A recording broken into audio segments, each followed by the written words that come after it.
저는 2002 월드컵 세대라 그런지 초등학교 때 꿈이 프로축구 선수였습니다. 하지만 저는 운동선수와는 거리가 먼 삶을 살아왔습니다. 대학교에 가서 심리학을 전공했고 지금은 심리상담 일을 하고 있습니다. 그래서 저는 경기를 하는 쪽보다는 관객이 되어서 스포츠를 지켜보는 편이 많았는데 가끔씩은 운동을 한번 제대로 해봤으면 어땠을까 하는 생각도 있습니다. 하지만 마라톤 대회에서는 제가 선수가 됩니다. 저를 응원해주는 관객이 있고 과거의 나라는 경쟁 상대도 있습니다. 이런 점이 저를 마라톤의 세계로 끌어들인 것 같습니다. 오늘은 저의 네 번째 풀코스 완주와 4년 동안 마라톤을 하면서 느꼈었던 경험에 대해서 이야기해보려고 합니다. 네, 안녕하세요. 마음대로입니다. 일단 제 소개부터 하자면요. 저는 4년차 러너이고요.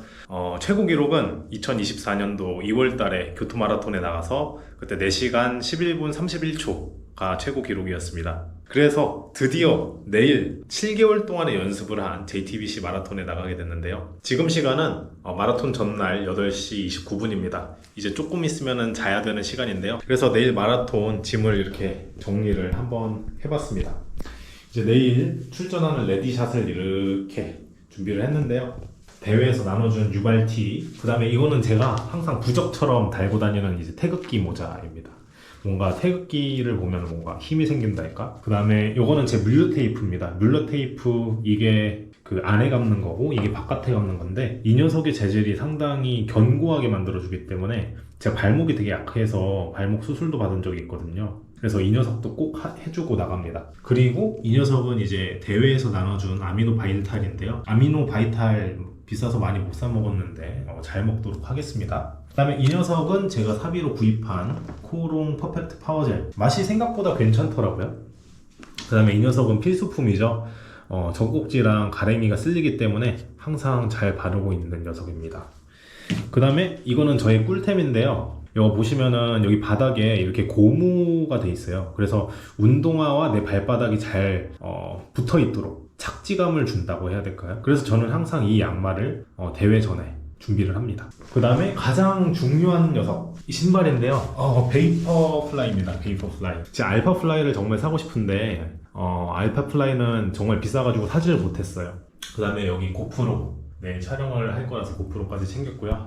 그래서 이렇게 레디샷을 준비를 했는데 긴장이 정말 크게 안 될 줄 알았어요. 근데 마라톤에 진심이 되고 나서 이렇게 준비를 하니까 약간 긴장이 되네요. 그래도 잘 연습했었던 것처럼 그 많은 날 중에 하나라고 생각을 하면서 가벼운 마음으로 대회를 한번 해보도록 하겠습니다. 내일 JTBC 마라톤 뛰시는 분들 모두 화이팅 하시고 웃는 얼굴로 무사하게 완주하시면 좋겠고요.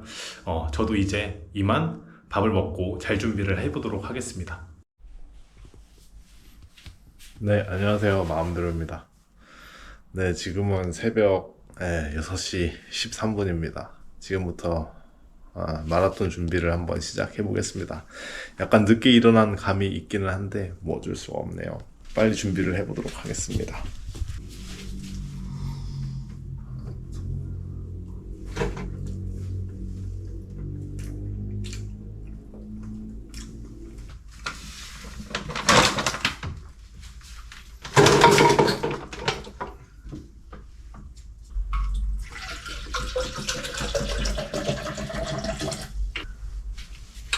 프로틴 파우더랑 카카오입니다.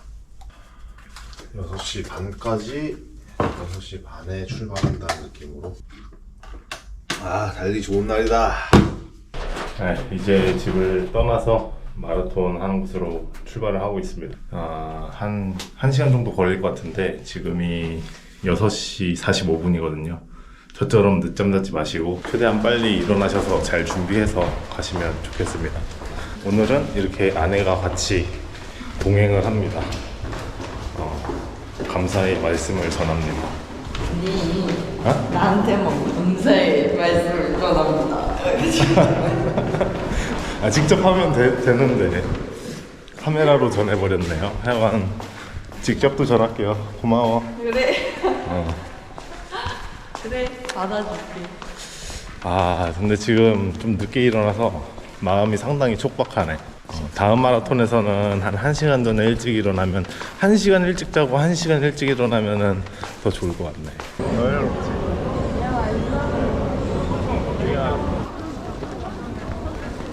잘 달리고 올게. 화이팅! 다운을 하도록 하겠습니다. 카운트다운 전에 마지막으로 힘차게 파이팅을 외쳐보겠습니다. 이그룹!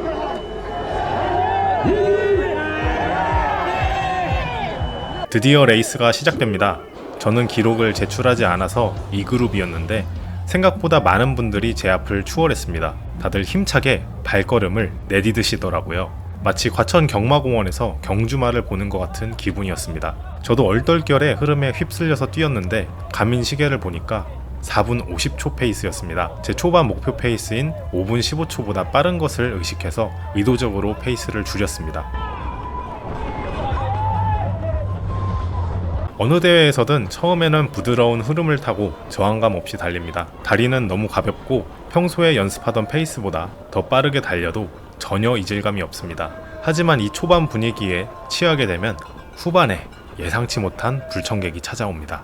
두 번째 풀코스 경험 때 저는 그랬었던 적이 있습니다. 첫 번째 풀코스는 페이스 메이커만 따라가서 후반에 퍼질 일이 없었지만 두 번째 풀코스는 이미 한번 완주를 했었기 때문에 나름의 자신감이 붙은 상태였습니다. 초반부터 목표 페이스에 비해서 30초 빠르게 달렸었고 결과는 아주 처참했습니다. 35km 지점부터 완전히 뻗어서 걸어서 완주하게 됐던 것입니다. 그래서 그때를 반면교사 삼아서 최대한 초반에는 자제를 하려고 노력을 했었습니다. 마라톤은 정말 멘탈이 중요한 것 같습니다. 우리 몸은 생존을 위한 다양한 정신적 방어 기제를 가지고 있는데요. 마라톤은 우리의 신체와 정신을 극한으로 이끄는 스포츠 종목 중에 하나입니다. 그렇기 때문에 이 방어 기제가 잘 작동되기도 합니다. 특히 심박수가 높게 올라가면 심장에 무리가 와서 죽을 것 같다는 위험을 우리 두뇌가 감지를 합니다. 그러다 보면 자연스럽게 다리가 굳습니다. 더 이상 뛰지 못하게 만듦으로써 우리 몸을 보호하는 것입니다. 약 2600년 전에 부처님은 마음이 전부다. 생각하는 대로 변한다는 말을 남겼습니다. 근데 이 말이 현대 신경생리학 연구들에서 입증이 되고 있는데요. 신경생리학자 도널드 헵스는 함께 활성화되는 신경세포는 서로 연결된다는 연구 결과를 발표했습니다. 간략하게 정리하자면 긍정적이고 건강한 쪽으로 사고하다 보면 긍정신경 연결망이 강해지고 세상이 긍정적으로 보인다는 것입니다. 그래서 저도 이 마인드셋을 초반에 잘 유지하려고 노력을 했습니다. 나는 풀코스 마라톤을 반드시 완주할 거다. 되뇌이면서 가볍게 시작합니다. 양화대교쯤입니다. 왼쪽 편에서 달리고 있었는데 건너편에 차들 때문에 생각보다 바람이 많이 불었습니다. 온몸으로 바람을 맞으면서 달릴 때 신체 에너지가 얼마나 더 소모되는지에 대한 재밌는 연구가 있습니다. 영국의 생리학자인 퍼그는 중거리 달리기에서 바람을 안고 달리면 전체 에너지 효율의 7.5%가 더 소모된다고 합니다. 반면 맨 앞에 달리는 사람에게 바짝 붙어서 달리면 20% 정도 에너지 효율을 얻을 수 있다고 합니다. 이 사실을 알고 있었는데도 마냥 장애물 없이 달리고 싶다는 마음으로 길가에서 달렸습니다. 지금의 나는 아무도 막을 수 없어! 이런 느낌으로 갓길을 고집했는데요. 지금 생각해보면 그냥 무리해서 뛸 걸 그랬습니다. 처음 풀마라톤을 하시는 분들이면 페이스메이커 뒤를 따라가는 것도 아주 좋은 방법입니다. 일단 속도를 신경 쓰지 않아도 되고 그냥 펨의 엉덩이만 보고 따라가시면 됩니다. 내 달리기 속도가 어떤지 신경을 조금 덜 써도 됩니다. 그냥 달리기의 리듬 속으로 빠져들면 됩니다. 앞장서서 달리는 페이스메이커들은 뒤에 달리는 사람들보다 더 많은 정신적, 신체적 노력을 기울여야 됩니다. 뒷사람들을 위해서 일단 바람을 막아주죠. 그리고 뒤따르는 사람들의 속도를 유지하기 위해서 신경을 계속 쓰고 있습니다. 심지어 화장실도 잘 못 가는 경우가 있습니다. 저는 세 번째 풀마라톤이 서울 동마에서 5시간 페이스메이커로 나간 것이었는데 페이스가 빨라지지 않도록 신경 쓰는 것, 그리고 특히 화장실을 가고 싶은 욕구를 참는 것이 가장 힘든 점이었습니다. 펨의 뒤에서 달리면 다른 곳에 에너지를 소비하지 않기 때문에 오로지 달리는 것에만 집중할 수 있습니다. 물론 펨에도 사람이기 때문에 페이스가 왔다 갔다 할 수 있기는 합니다.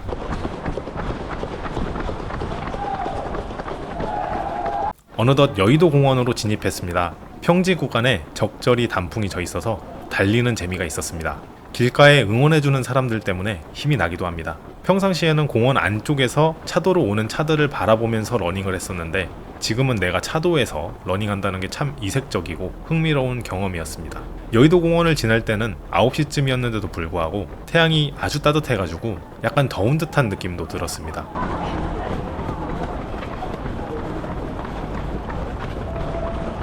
이렇게 달리다 보면 금방 마포대교가 나옵니다. 좌우로 막힌 것이 없는 시야, 광활한 한강의 뷰는 마음을 상당히 산뜻하게 만들어줍니다. 마포대교를 지나면 공덕이 나오고 슬슬 언덕이 시작되게 됩니다. 언덕은 마라토너들을 시험하는 좋은 잣대라고 합니다. 평상시에 평지만 달렸던 러너들은 이 언덕에서 쉽게 좌절합니다. 언덕을 달릴 때 수직으로 쓰는 근육과 평지를 달릴 때 수평으로 쓰는 근육은 다릅니다. 평지에서 느린 속도로 러닝을 하면 그 순간만큼은 무한히 달릴 수도 있다는 생각이 들 때도 있지만 언덕을 올라가는 순간이면 규칙적이던 팔과 다리의 움직임이 사라지고 고통이 시작됩니다. 일단 살아남아서 언덕 위 정상까지 가겠다는 생각밖에 들지 않습니다. 심박은 아주 거칠게 올라가고 폐가 터질 것 같은 느낌도 듭니다. 자신의 한계를 더욱더 또렷하게 느끼게 되고 마라톤이라는 거대한 종목에 대해서 방심하지 않는 마음도 듭니다. 근데 진짜 이번 JTBC 마라톤에서는 언덕이 은근히 너무 많았습니다. 평지에서의 호흡이 적응될 때쯤에 예상치 못하게 언덕을 마주하게 되고 또 한계를 체험하게 되고 버티고 그 과정의 연속이었던 것 같습니다.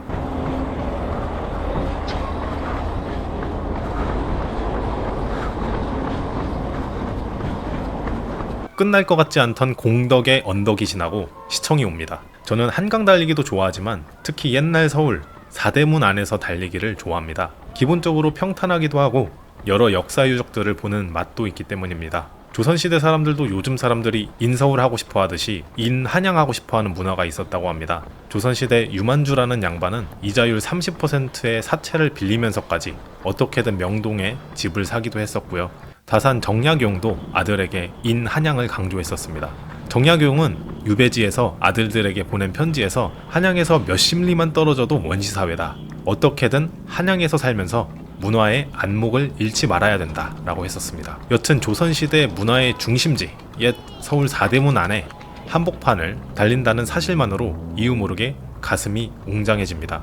가슴은 웅장해졌지만 방광은 작았던 것 같습니다. 소변 이슈로 인해서 청계천쯤에서 화장실에 오게 됩니다. 매번 마라톤 대회 때마다 대회 도중에 화장실을 들립니다. 이거는 도대체 어떻게 해결을 해야 되는 걸까요? 혹시 이견 있으면 댓글 부탁드리겠습니다.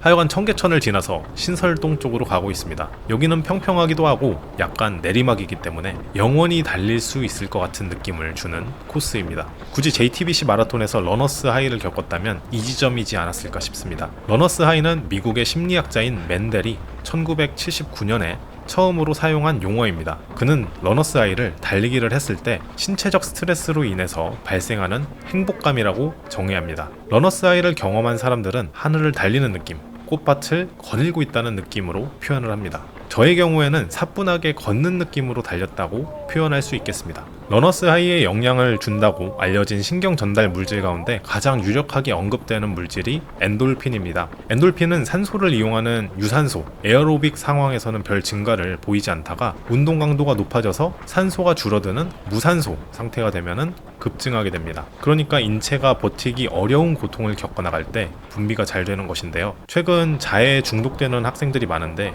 발생 원리는 상당히 유사합니다. 신체에 의도적인 고통을 주고 도파민, 엔돌핀을 느끼는 것이죠. 현장에 있는 심리상담가로서 참 마음이 아픈 일이기도 한데 왜 아이들이 자해에 중독이 되는지 알 것 같습니다. 한편 러너스 하이 말고 러너스 블루도 있다고 합니다. 일본의 소설가 무라카미 하루키의 내가 달리면서 말하고 싶은 것들에서 시간이 지날수록 신체가 노쇠화되면서 점점 더 기록이 짧아지고 내가 더 나은 기록을 낼 수 없을 때 러너스 블루를 느낀다고 합니다. 그러니까 아무리 노력을 기울여도 커버할 수 없는 그 간극을 맛본 순간부터 러너스 블루가 찾아온다고 하는데요. 하지만 제가 주로 해서 본 60대, 70대 러너분들은 정말 멋지셨습니다. 27km 넘어가는 지점에 제 앞에 백발의 할머니가 달리고 있는 것을 봤었습니다. 가발이었다면 죄송합니다. 뒷모습이 얼마나 멋져 보였는지 참 대단해 보이셨습니다. 모든 사람의 시간은 유한합니다. 인생은 짧고 인간은 노쇠화된다는 것은 바꿀 수 없는 사실입니다. 인간의 욕구 피라미드로 유명한 심리학자 매슬로우는 심장병으로 고통받다가 죽음에 이르렀을 때 모든 것이 2배로 소중해진다. 당신은 살아가고 숨쉬고 먹고 친구 만나는 등 모든 행동에 마음이 저릴 것이다. 매 순간이 달라진다고 말을 했습니다. 주로에 계신 60대 이상의 마라토너 분들을 보면서 저에게 주어진 순간들을 헛되이 쓰고 싶지 않다는 생각이 들었습니다. 그런 생각을 하던 도중 저 멀리 롯데타워가 마중을 나왔습니다. 서울 동아 마라톤 때는 롯데타워를 보면서 야, 이제 거의 끝났다, 이런 안도감을 느꼈었는데 제마에서는 이제 또 다른 시작을 느끼게 해줍니다. 왜냐하면 곧 마의 30km 지점이 시작되기 때문입니다. 잠실대교를 건너면서 30km 지점을 돌파했습니다. 30km 이상을 달리면 심리적 장벽을 마주치게 됩니다. 마라톤을 완주해 보신 분들은 아시겠지만 30km 이상을 넘어가면 신체에서 사용할 수 있는 모든 에너지를 다 사용합니다. 마지막 12km는 인간 생리학적으로 설명이 불가능한 방식으로 달려나갈 수밖에 없습니다. 러너들은 그 벽을 부수고 앞으로 나아가야 됩니다. 30km 이전까지는 내가 내 몸을 통제한다는 통제감이 있었지만 이 순간을 지나면 통제력을 잃어버립니다. 저 산이 내 온다리에 쌓이는 것인지, 혈중 포도당 수치가 낮아져서 힘이 다 빠져버린 것인지, 아니면 30km를 넘었다는 사실에 심리적인 압박감이 오는 것인지, 아니면은 탈수 때문인지 원인은 모릅니다. 그냥 내 몸이 내 몸이 아닌 것 같은 순간이 옵니다. 다리는 무거워지고 온몸의 근육들이 살려달라고 아우성을 칩니다. 저는 30km 이상부터는 자연과 맞서지 않습니다. 하지만 동시에 달리기를 멈추고 싶다는 생각과도 싸우지 않습니다. 그냥 받아들입니다. 현대 심리상담 중에서 가장 많이 쓰이고 있는 ACT, 수용 전념 치료란 게 있습니다. 그 치료를 가장 잘 나타내는 말은 Pain is inevitable, Suffering is optional 입니다. 영어 발음이 구려서 죄송합니다. 뜻을 설명하자면 고통은 피할 수 없다. 하지만 고통으로부터 시달리는 것은 선택할 수 있다는 것입니다. 최근 유행하는 마음챙김. 이 마음챙김의 개념을 만든 존 카바진 박사는 이렇게 말합니다. 바다에는 항상 파도가 칩니다. 그 파도는 때로는 크고 때로는 작고 어떨 때는 거의 알아볼 수 없을 정도로 미미하기도 합니다. 저는 30km 이후 달리기를 바다에서 밀려오는 파도라고 생각합니다. 그날의 마인드셋, 신체 컨디션, 영양 상태, 수면 상태 등에 따라서 큰 파도가 칠 수 있고 작은 파도가 칠 수 있겠지만 파도 그 자체가 밀려오는 것을 막을 수 없다는 생각으로 30km 초반 구간을 버텨냅니다. 달리다 보면 슬슬 30km 후반대가 됩니다. 이 지점에서는 정신승리도 소용이 없습니다. 지금 이 고통을 벗어나기 위한 유일한 길은 꼬린 지점을 향해 한 발 한 발 내딛는 것 뿐입니다. 10m를 달리는 것이 1km를 달리는 것처럼 버겁게 느껴지기도 합니다. 네 번째 풀코스 경험임에도 불구하고 고통은 쉽사리 적응되지 않습니다. 수백 번 마라톤을 뛴 엘리트 선수들도 마찬가지라고 합니다. 대자연의 섭리를 거스르려고 하는 자들은 모두 대자연 앞에서 평등해집니다. 뛰다 보면은 이 고통이 과연 끝날 수 있을까라는 생각도 듭니다. 인간이 경험할 수 있는 고통이 만점이 10점이라고 치면 제 생각에는 이때가 최소 8, 9점이 되지 않을까 싶습니다.